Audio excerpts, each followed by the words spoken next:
Waktu pertama kali kami sampai di kampung itu, semuanya terasa biasa saja.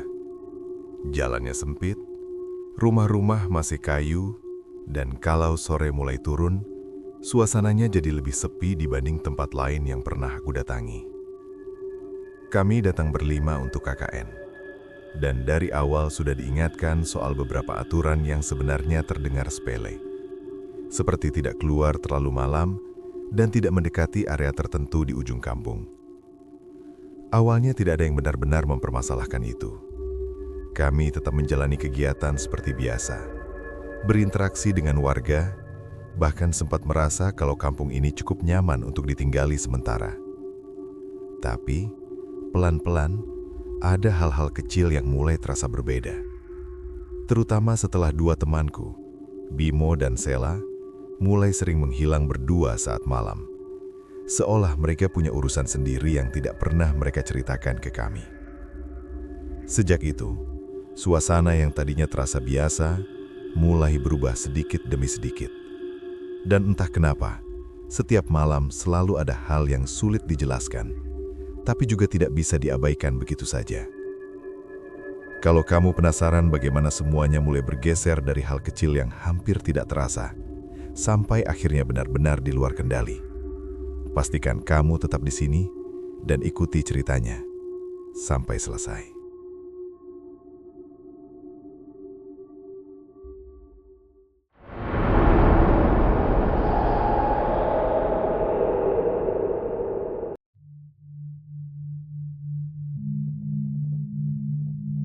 Waktu itu kami sampai di kampungnya sudah lewat sore, sekitar jam 5.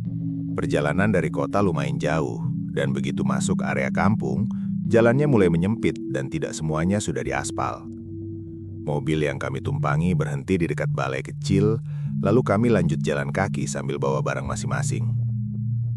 Suasananya sebenarnya tidak terlalu berbeda dari kampung lain, cuma entah kenapa terasa lebih sepi, padahal masih belum terlalu malam.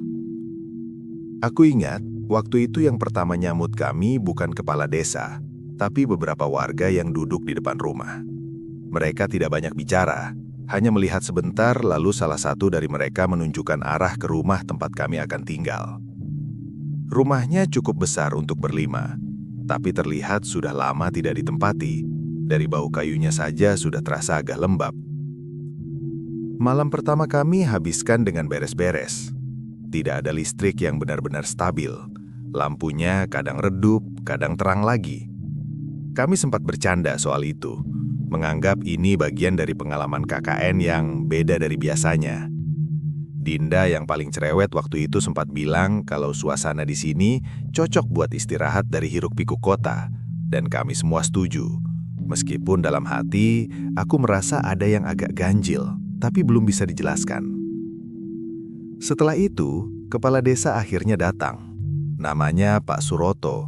Orangnya tidak banyak bicara, tapi cara dia menjelaskan sesuatu terasa seperti sudah diulang berkali-kali ke orang lain sebelumnya. Dia menyebut beberapa aturan yang harus kami ikuti selama di sini, seperti tidak keluar rumah setelah lewat jam 10 malam, tidak mendatangi area ujung kampung yang katanya sudah tidak dipakai, dan kalau mendengar sesuatu di luar saat malam, sebaiknya tidak perlu dicek. Waktu itu kami hanya mengangguk saja. Tidak ada yang benar-benar bertanya kenapa. Mungkin karena sudah capek, atau mungkin karena kami menganggap itu hanya bentuk kehati-hatian dari warga setempat. Bahkan setelah Pak Suroto pergi, Bimo sempat bercanda kalau aturan seperti itu pasti cuma buat nakut-nakutin orang baru. Malam mulai terasa lebih dingin setelah itu. Kami semua sudah di kamar masing-masing, dan lampu di luar rumah dimatikan satu persatu oleh warga sekitar. Dari dalam kamar, aku masih bisa dengar suara aktivitas yang perlahan menghilang, sampai akhirnya benar-benar sunyi. Tidak ada suara kendaraan, tidak ada suara orang bicara, hanya sesekali terdengar seperti gesekan daun atau langkah yang samar di kejauhan. Aku sempat berpikir itu hal biasa, mungkin karena belum terbiasa dengan suasana yang terlalu tenang. Tapi ada satu hal yang mulai terasa aneh. Suara itu tidak benar-benar hilang. Seperti ada pola yang berulang, pelan, lalu berhenti, lalu muncul lagi di waktu yang hampir sama. Aku mencoba mengabaikannya dan memejamkan mata, menganggap tubuhku hanya butuh istirahat setelah perjalanan panjang. Sampai akhirnya aku terbangun lagi, entah sudah jam berapa. Ruangan terasa lebih dingin dari sebelumnya, dan dari luar kamar, suara itu masih ada. Tapi kali ini terdengar sedikit lebih dekat.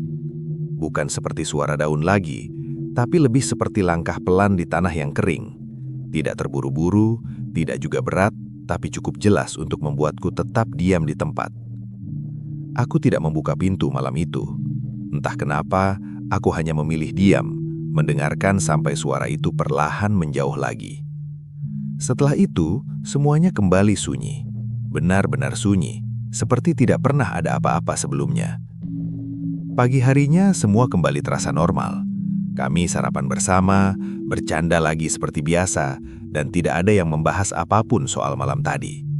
Tapi dari cara beberapa warga melihat kami, ada sesuatu yang terasa berbeda, meskipun tidak ada satupun dari mereka yang benar-benar mengatakan apa-apa. Hari kedua sebenarnya berjalan cukup normal. Kami mulai membagi tugas KKN. Ada yang membantu di balai desa, ada yang ikut ke kebun warga. Dan aku sendiri lebih banyak mendata kebutuhan program yang akan kami jalankan selama di sana.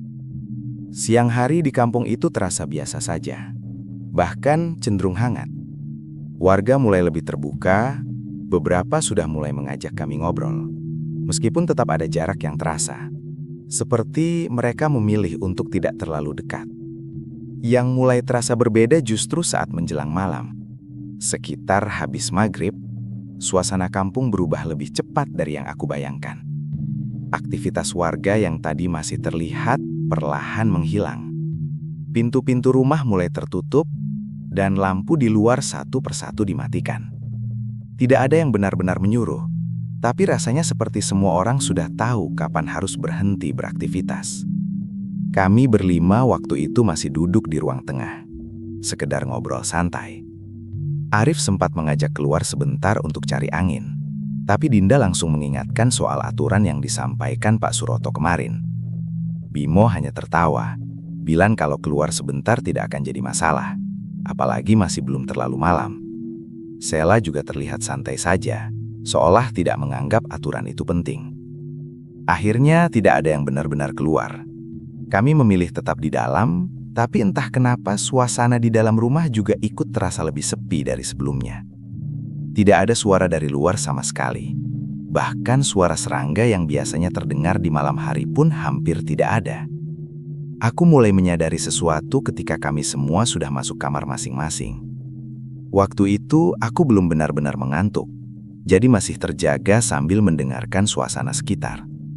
Awalnya tidak ada apa-apa, sampai pelan-pelan muncul suara yang sama seperti malam sebelumnya. Polanya masih sama, seperti langkah yang muncul sebentar lalu hilang, kemudian kembali lagi. Bedanya, kali ini aku tidak sendirian yang mendengarnya. Dari kamar sebelah, terdengar suara pintu dibuka sedikit, lalu suara Arif memanggil pelan, menanyakan apakah ada yang masih bangun. Aku menjawab, dan tidak lama kemudian Dinda juga ikut menyahut. Kami bertiga akhirnya saling memastikan kalau suara itu memang ada, bukan. Hari ketiga mulai terasa lebih ringan, setidaknya di siang hari. Kami sudah mulai terbiasa dengan ritme kampung itu. Bangun pagi, ikut kegiatan warga, lalu kembali ke rumah menjelang sore. Bahkan beberapa warga yang sebelumnya terlihat menjaga jarak, mulai lebih sering menyapa, meskipun tetap seperlunya saja. Tidak ada percakapan yang benar-benar panjang, tapi cukup untuk membuat suasana terasa sedikit lebih hidup dibanding hari pertama. Yang justru mulai terasa berbeda, ada di dalam kelompok kami sendiri. Bimo dan Sela yang biasanya cukup santai dan sering ikut ngobrol, perlahan jadi lebih jarang terlihat. Mereka masih ikut kegiatan siang, tapi begitu sore menjelang, mereka seperti punya urusan sendiri. Beberapa kali aku lihat mereka keluar rumah berdua, tanpa bilang ke yang lain, dan baru kembali saat malam sudah cukup larut. Awalnya kami tidak terlalu mempermasalahkan itu. Mungkin mereka hanya ingin jalan-jalan sebentar atau sekedar mencari suasana berbeda. Tapi ada satu hal yang mulai terasa aneh. Mereka selalu kembali dalam keadaan yang sama, diam, tidak banyak bicara, dan langsung masuk kamar masing-masing tanpa ikut berkumpul seperti biasanya. Suatu sore aku sempat tanya ke Bimo waktu dia lagi duduk sendiri di depan rumah. Dia hanya menjawab singkat, bilang kalau mereka cuma keliling kampung sampai ke bagian ujung. Waktu aku tanya lagi soal area yang katanya tidak boleh didatangi itu, dia hanya tersenyum sedikit. Bukan seperti bercanda, tapi juga tidak benar-benar serius. Lalu mengalihkan pembicaraan ke hal lain. Sejak itu aku mulai lebih memperhatikan. Bukan karena curiga berlebihan, tapi lebih ke perasaan ada yang tidak beres. Terutama saat malam tiba, ketika suasana kampung kembali sunyi, dan suara langkah yang kami dengar 2 malam sebelumnya mulai muncul lagi. Malam itu suara tersebut terdengar lebih jelas dari biasanya. Tidak hanya seperti mengitari rumah, tapi sesekali berhenti di satu titik, lalu berpindah lagi. Aku sempat keluar kamar sebentar, dan melihat Arif sudah berdiri di ruang tengah, seolah menunggu sesuatu. Kami tidak banyak bicara, hanya saling memastikan kalau kami mendengar hal yang sama. Dinda tidak keluar kamar malam itu. Pintu kamarnya tertutup dan lampunya sudah mati. Sementara kamar Bimo dan Sela, seperti biasa, juga tidak menunjukkan tanda-tanda aktivitas. Tidak ada suara, tidak ada cahaya, semuanya terasa terlalu tenang. Yang membuatku mulai benar-benar merasa janggal adalah ketika aku sadar satu hal. Suara langkah itu tidak lagi terdengar seperti dari luar sepenuhnya. Ada beberapa bagian yang terasa seperti berasal dari dekat. Bahkan sempat terdengar seperti melewati bagian samping rumah, tepat di bawah jendela. Aku mencoba melihat keluar lagi dari celah tirai, tapi sama seperti sebelumnya, tidak ada apa-apa di luar. Hanya gelap yang sulit dijelaskan. Bukan karena tidak ada cahaya, tapi lebih seperti tidak ada sesuatu pun yang bisa dilihat. Paginya, Bimo dan Sela sudah duduk di ruang tengah seperti biasa, seolah tidak terjadi apa-apa. Mereka bahkan sempat bercanda lagi, tapi ada yang terasa berbeda dari cara mereka berbicara. Lebih pelan, lebih singkat, dan kadang seperti tidak benar-benar memperhatikan lawan bicara. Aku tidak langsung menyimpulkan apa-apa, tapi dari situ, aku mulai sadar kalau perubahan itu bukan cuma soal suasana kampung atau suara di malam hari. Ada sesuatu yang perlahan berubah di antara kami sendiri. Dan entah kenapa, semuanya terasa dimulai sejak mereka mulai sering pergi berdua setelah malam. Ke hari keempat, kami mulai terasa sedikit lebih longgar. Program KKN sudah berjalan, warga juga tidak lagi terlalu memperhatikan kami seperti di awal, dan suasana siang hari kembali terasa normal. Kami bahkan sempat bercanda soal bagaimana cepatnya kami terbiasa dengan kondisi di kampung itu, termasuk soal aturan-aturan yang dulu sempat terasa aneh. Tapi justru dari situ semuanya mulai bergeser, pelan-pelan tanpa terasa jelas. Sore itu setelah selesai dari balai desa, kami kembali ke rumah seperti biasa.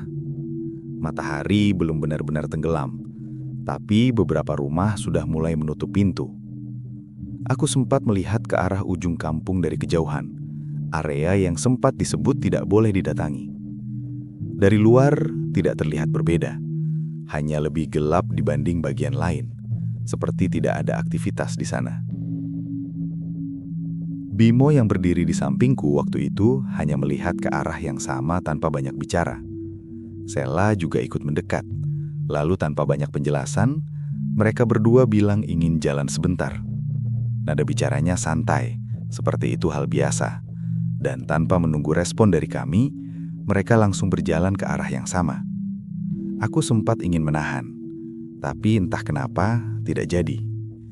Mungkin karena masih terang, atau mungkin karena kami mulai menganggap aturan itu tidak terlalu penting. Arif hanya menghela napas pelan, sementara Dinda memilih masuk ke dalam rumah tanpa komentar. Malamnya mereka kembali seperti biasa, tapi lebih larut dari sebelumnya. Tidak ada cerita, tidak ada penjelasan. Hanya masuk, duduk sebentar, lalu masuk kamar masing-masing. Aku sempat memperhatikan sepatu mereka yang masih ada sisa tanah kering, seperti habis melewati jalan yang jarang dilewati orang. Malam itu, suasana terasa berbeda, bahkan sebelum suara itu muncul. Udara di dalam rumah terasa lebih dingin, bukan karena angin atau cuaca, tapi seperti suhu yang turun perlahan tanpa alasan jelas. Lampu sempat berkedip beberapa kali, lalu stabil lagi. Kami semua masih berada di ruang tengah waktu itu, tapi tidak ada yang benar-benar berbicara. Sampai akhirnya, suara itu muncul lagi. Kali ini tidak lagi samar seperti malam sebelumnya. Langkahnya terdengar lebih berat, lebih jelas, dan tidak hanya satu. Ada jeda di antara setiap suara, tapi terasa seperti lebih dari satu arah. Seperti ada sesuatu yang bergerak di beberapa sisi rumah dalam waktu yang hampir bersamaan. Dinda yang biasanya paling berani malam itu hanya diam, duduk sambil memegang gelas, tanpa benar-benar diminum.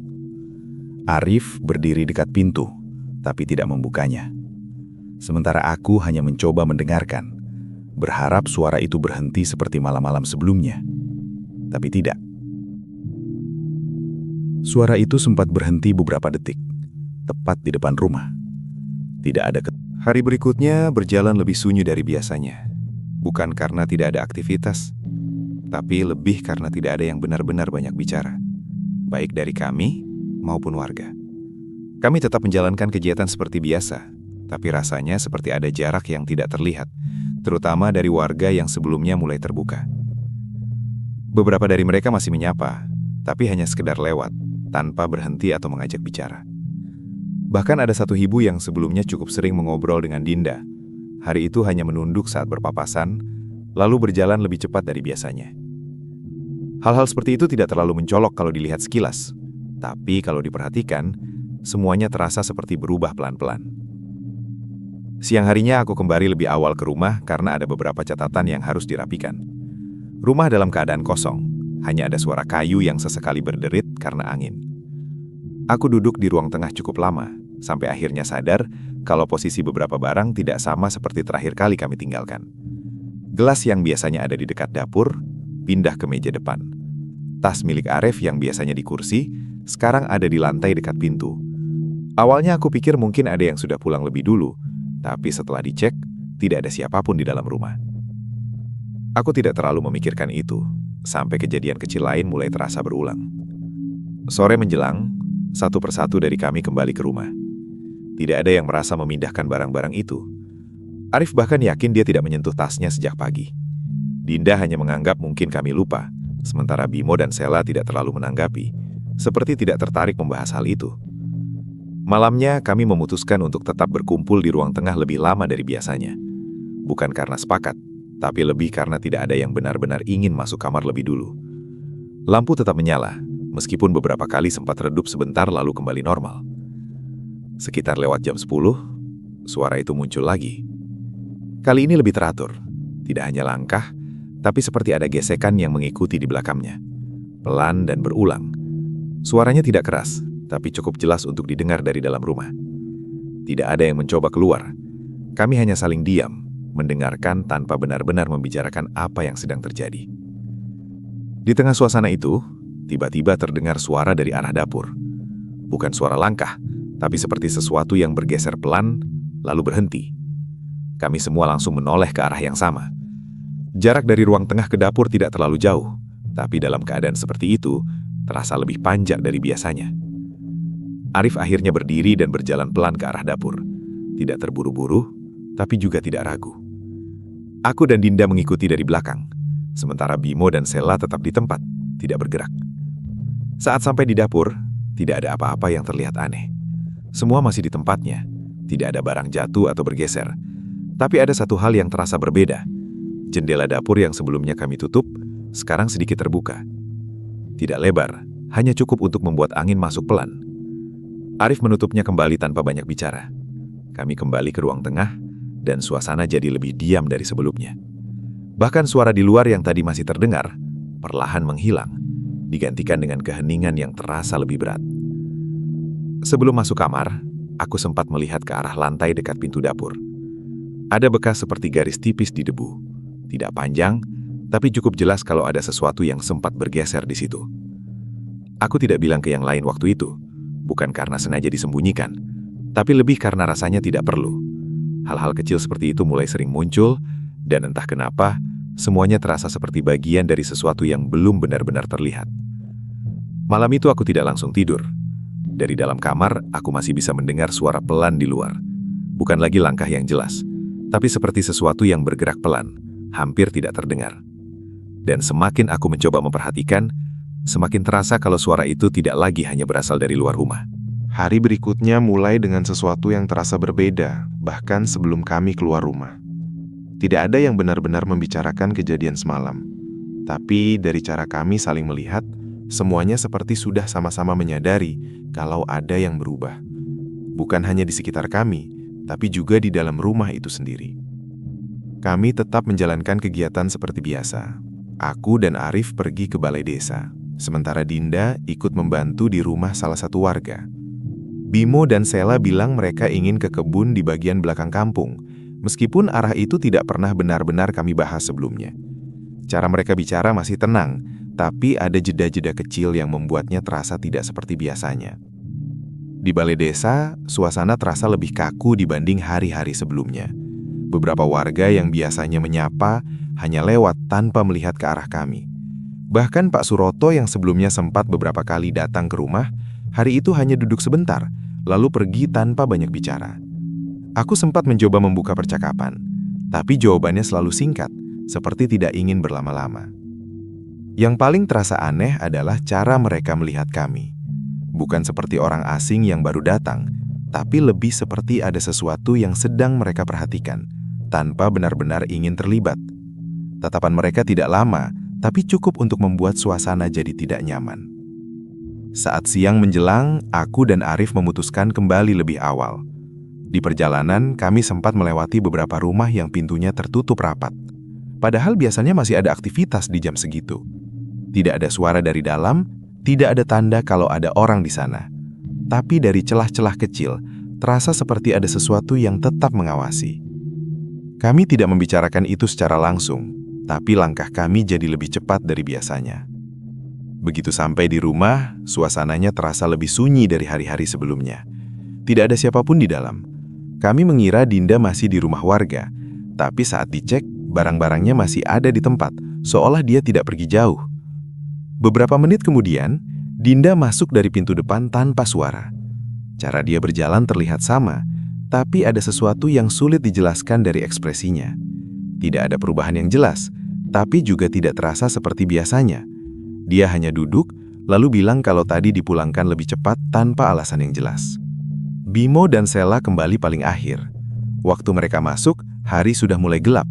Mereka tidak terlihat lelah, tapi juga tidak benar-benar segar. Sepatu mereka kembali kotor, kali ini dengan tanah yang... Hari itu, kami hampir tidak melakukan apa-apa di luar. Bukan karena tidak ada kegiatan, tapi lebih karena suasana kampung yang terasa semakin tertutup. Beberapa warga yang biasanya masih terlihat di pagi hari, sekarang hampir tidak keluar rumah sama sekali. Bahkan, suara aktivitas yang dulu masih terdengar samar, hari itu benar-benar hilang. Seperti kampung itu sengaja dibuat lebih sunyi dari biasanya. Kami berlima lebih banyak diam di dalam rumah. Tidak ada yang benar-benar mengusulkan untuk pergi keluar, dan tidak ada juga yang membicarakan kejadian malam sebelumnya.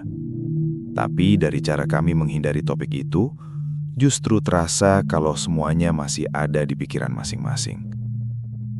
Menjelang sore, Arif akhirnya bicara. Dia bilang ingin memastikan sesuatu, terutama soal area ujung kampung yang sejak awal selalu disebut-sebut. Nada bicaranya tidak terburu-buru, tapi cukup jelas kalau dia sudah memikirkannya sejak beberapa hari terakhir. Dinda langsung menolak. Sementara aku sendiri tidak langsung menjawab, bukan karena setuju, tapi lebih karena rasa penasaran yang mulai terasa lebih besar dari sekedar rasa tidak nyaman. Bimo dan Sela tidak banyak bicara waktu itu. Mereka hanya saling melihat sebentar, lalu Bimo mengangguk pelan, seolah sudah tahu arah pembicaraan ini akan kemana. Tidak ada diskusi panjang setelah itu. Keputusan seperti terjadi begitu saja, tanpa benar-benar disepakati secara jelas. Kami berangkat saat langit mulai gelap, bukan sepenuhnya malam tapi juga tidak lagi terang. Jalan menuju ujung kampung tidak terlalu jauh, tapi terasa lebih panjang dari biasanya. Tidak ada lampu di sepanjang jalan itu, hanya sisa cahaya dari langit yang perlahan hilang. Semakin mendekat, suasananya berubah pelan-pelan. Rumah-rumah mulai jarang, lalu benar-benar tidak ada. Tanahnya juga berbeda, lebih lembab, dan langkah kaki terasa lebih berat. Tidak ada suara dari sekitar. Bahkan suara kami sendiri seperti tertahan. tidak memantul seperti biasanya. Sampai akhirnya kami berhenti di batas yang tidak pernah benar-benar dijelaskan sebelumnya. Di depan kami terlihat beberapa bangunan lama yang sudah tidak terawat. Dari bentuknya, itu seperti rumah-rumah yang pernah ditinggali tapi sekarang kosong. Tidak ada cahaya, tidak ada tanda kehidupan, hanya struktur yang masih berdiri dengan kondisi yang mulai rusak. Awalnya tidak ada yang terasa aneh, sampai aku mulai memperhatikan sesuatu yang tidak langsung terlihat. Di salah satu bagian, ada bentuk putih yang berdiri di antara bangunan itu. Tidak bergerak, tidak juga jelas bentuknya. Aku sempat berpikir itu hanya kain atau sesuatu yang tergantung. Tapi semakin lama dilihat, bentuknya terlalu tegak untuk sekedar benda mati. Arif juga melihat ke arah yang sama. Kami tidak saling bicara, tapi dari cara dia berhenti melangkah, aku tahu dia menyadari hal yang sama.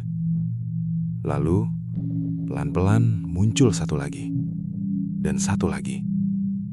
Bentuk-bentuk putih itu tidak bergerak cepat. Mereka hanya ada, muncul di beberapa titik, berdiri dengan jarak yang tidak terlalu jauh satu sama lain. Tidak ada suara langkah, tidak ada gerakan yang jelas. Tapi jumlahnya bertambah tanpa kami sadari sejak kapan. Dinda mundur lebih dulu. Nafasnya mulai terdengar lebih berat, tapi dia tidak berteriak. Bimo dan Sela justru masih berdiri di tempat, melihat ke arah yang sama, tanpa ekspresi yang bisa dibaca. Yang membuat semuanya terasa lebih aneh adalah suasananya tetap sunyi. Tidak ada suara angin, tidak ada gesekan, tidak ada apapun yang biasanya mengikuti keberadaan sesuatu di tempat terbuka.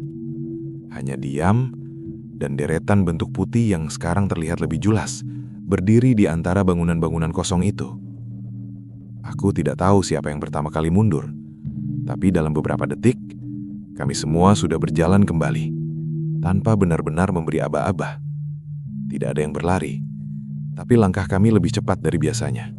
Seolah ada sesuatu yang membuat kami tidak ingin berlama-lama di sana. Sepanjang jalan pulang, tidak ada yang berbicara. Sampai akhirnya kami sampai di rumah, dan pintu ditutup rapat. Barulah terasa kalau suasana di dalam rumah tidak benar-benar lebih aman. Malam itu, suara yang biasanya terdengar dari luar tidak langsung muncul. Sebagai gantinya, ada sesuatu yang terasa berbeda di dalam rumah. Bukan suara yang jelas, tapi seperti kehadiran yang tidak perlu bergerak untuk terasa ada. Dan untuk pertama kalinya, aku mulai merasa kalau apa yang kami lihat di ujung kampung itu bukan sesuatu yang hanya ada di sana. Hari setelah kami pergi ke ujung kampung terasa lebih berat dari biasanya. Tidak ada yang benar-benar membicarakan apa yang kami lihat malam itu, tapi semuanya seperti masih terbawa sampai pagi. Kami tetap bangun, tetap mencoba menjalankan kegiatan seperti biasa, tapi tidak ada satupun yang benar-benar fokus. Warga juga semakin sulit ditemui. Beberapa rumah yang biasanya masih terbuka di pagi hari, sekarang sudah tertutup sejak awal. Bahkan jalan yang kemarin masih kami lewati, hari itu terasa lebih sepi, seperti tidak ada yang ingin berada di luar terlalu lama. Bimo dan Sela terlihat seperti biasa di pagi hari. Mereka masih duduk bersama kami, ikut sarapan, bahkan sempat ikut keluar sebentar. Tapi ada satu hal yang mulai terasa berbeda.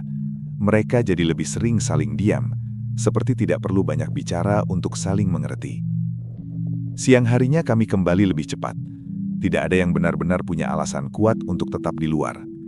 Rumah terasa lebih nyaman, atau mungkin lebih tepatnya, lebih aman dibanding berada di sekitar kampung yang semakin terasa asing. Menjelang sore, Bimo bilang ingin keluar sebentar. Nada bicaranya sama seperti hari-hari sebelumnya, santai, tanpa beban. Sela langsung ikut tanpa banyak tanya. Tidak ada yang mencoba menahan kali ini, tapi tidak juga ada yang benar-benar mengizinkan. Pagi setelah Bimo dan Sela tidak kembali, terasa lebih sepi dari sebelumnya. Tapi bukan hanya karena mereka tidak ada. Ada sesuatu yang berbeda dari cara kampung itu terlihat. Bahkan sejak pertama kali aku membuka pintu. Cahaya pagi masih ada, tapi tidak terasa hangat seperti hari-hari sebelumnya. Lebih pucat, seperti tertahan di udara yang sama sekali tidak bergerak. Kami bertiga keluar rumah tanpa banyak bicara. Tidak ada kesepakatan, tapi jelas, kami semua ingin memastikan keadaan sekitar. Jalan yang biasanya masih menyisakan aktivitas pagi, hari itu benar-benar kosong. Tidak ada warga, tidak ada suara dari dalam rumah, bahkan tidak ada tanda-tanda kehidupan yang biasanya tetap terasa meskipun tidak terlihat langsung. Beberapa pintu rumah terbuka sedikit, tapi bagian dalamnya gelap. Tidak ada gerakan, tidak ada suara, hanya diam yang terasa terlalu penuh untuk sekedar disebut sepi. Arif mencoba memanggil beberapa kali, menyebut nama warga yang sempat kami kenal. Tidak ada jawaban. Suaranya sendiri terdengar aneh, seperti tidak benar-benar menyebar jauh, hanya berhenti di sekitar kami. Kami berjalan lebih jauh dari biasanya, melewati beberapa bagian kampung yang sebelumnya masih terasa hidup. Tapi semakin jauh, semakin terasa kalau tempat itu tidak lagi sama. Bukan karena berubah bentuk, tapi karena sesuatu yang biasanya ada, sekarang tidak bisa ditemukan lagi. Dinda akhirnya berhenti lebih dulu. Dia tidak menunjuk apa-apa, tapi pandangannya tetap ke satu arah, ke bagian ujung kampung yang kemarin kami datangi. Dari tempat kami berdiri, area itu terlihat lebih jelas dibanding sebelumnya. Dan untuk pertama kalinya, sesuatu di sana benar-benar terlihat tanpa perlu diperhatikan terlalu lama. Di antara bangunan-bangunan kosong itu, ada deretan bentuk putih yang berdiri diam. Tidak bergerak, tidak berubah posisi, tapi jumlahnya jauh lebih banyak dari yang kami lihat malam itu. Aku tidak tahu sejak kapan mereka ada di sana dalam jumlah sebanyak itu.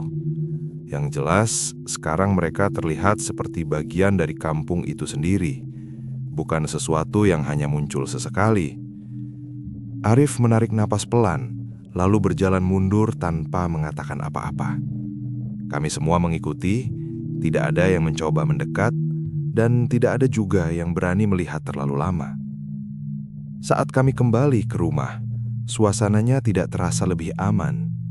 Justru di dalam, semuanya terasa lebih sempit. Beberapa barang yang sebelumnya masih di tempatnya, sekarang terlihat berbeda.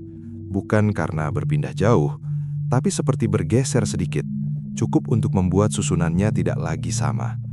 Kursi yang tidak benar-benar sejajar, pintu yang tidak tertutup rapat seperti sebelumnya, dan jendela yang entah sejak kapan terbuka lebih lebar. Kami tidak mencoba memperbaikinya, seolah tidak ada yang ingin menyentuh apapun lebih dari yang diperlukan.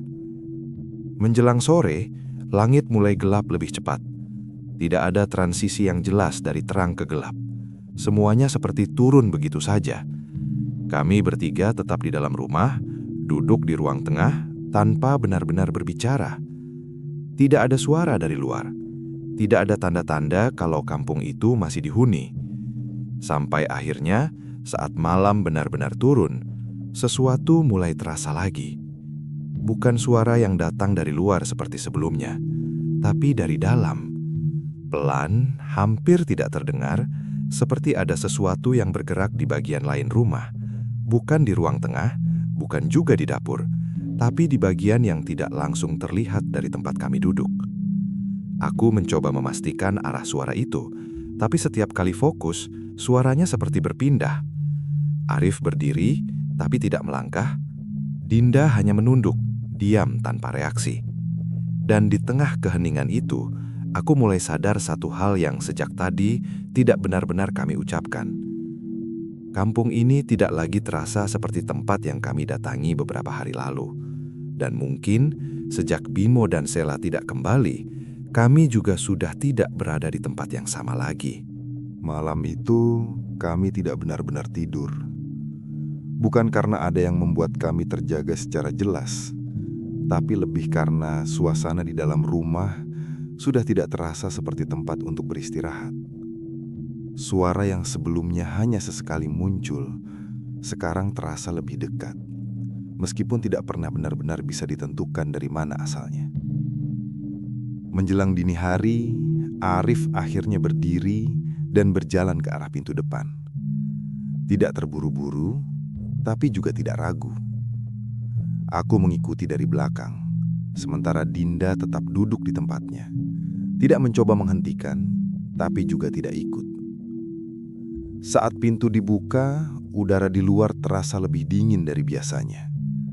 Bukan sekedar udara malam, tapi seperti ada perbedaan yang langsung terasa begitu kami melangkah keluar. Halaman yang sebelumnya masih terlihat seperti bagian dari rumah, sekarang terasa lebih luas, tapi kosong dengan cara yang sulit dijelaskan. Kami tidak berjalan jauh, hanya beberapa langkah dari pintu, cukup untuk melihat sekitar tanpa benar-benar meninggalkan rumah.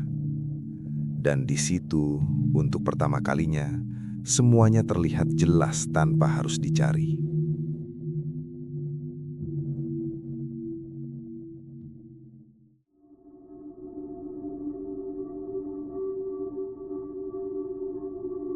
Dan itulah akhir dari cerita kali ini. Menurut kalian gimana? Kalau kalian ngerasa cerita ini nggak cuma sekedar serem, tapi juga ninggalin rasa aneh, rasa kayak ada yang merhatiin dari kejauhan, maka mungkin kalian bukan satu-satunya yang dengar cerita ini malam ini. Sekali lagi aku ingetin, kalau kalian punya pengalaman horor atau cerita yang sampai sekarang masih kalian simpan sendiri, kalian bisa kirimkan ke email sunyiwara.official@gmail.com. Karena di Sunyiwara, semua berawal dari sunyi, kemudian menjadi wara. Aku pamit, sampai ketemu di cerita Sunyiwara berikutnya. Dan ingat, kalau malam makin sunyi, belum tentu kalian benar-benar sendiri.